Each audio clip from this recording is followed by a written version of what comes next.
మెదక్ జిల్లా నర్సాపూర్ పట్టణంలోని ఎంపీడీఓ ప్రాంగణంలో రైతు నిరసన దీక్ష కార్యక్రమం నర్సాపూర్ టీఆర్ఎస్ ఎమ్మెల్యే సునీత లక్ష్మారెడ్డి ఆధ్వర్యంలో నిర్వహించడం జరిగింది. ఈ సందర్భంగా వారు మాట్లాడుతూ రైతులకు 24 గంటల కరెంట్ ఉండేదని, ఈ రోజు కరెంట్ లేక పంటలు ఎండిపోయే పరిస్థితి వచ్చిందన్నారు. సీఎం రేవంత్ రెడ్డి ఎన్నికల సమయంలో చెప్పిన హామీలన్నీ ఏ ఒక్కటి కూడా అమలు చేయడం లేదని ఈ సందర్భంగా వారు తెలిపారు.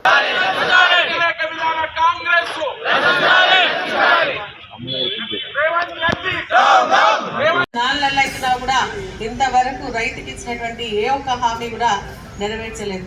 రైతులకే కాకుండా రాష్ట్రంలో ఉన్నటువంటి ప్రజలందరూ కూడా దాదాపు 6 గ్యారెంటీల ద్వారా 13 హామీలు, అదేవిధంగా 420 హామీలు ఇవ్వడం జరిగింది. మళ్ళీ నిన్నటికి నిన్న మళ్ళీ కొత్తగా ఎంపీ ఎలక్షన్స్ కోసం మళ్ళీ హామీలు ఇవ్వడం జరుగుతుంది.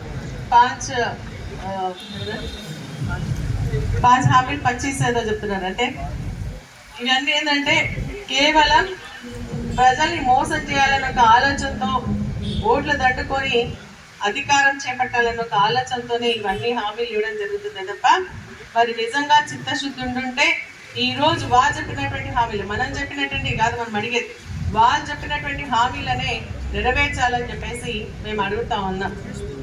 ఆ రోజు మన పిసిసి ప్రెసిడెంట్ గా ఉన్నటువంటి మన గౌరవ ప్రస్తుత ముఖ్యమంత్రి గారు రేవంత్ రెడ్డి గారు ఆ రోజు చెప్పడం జరిగింది. మరి రైతులు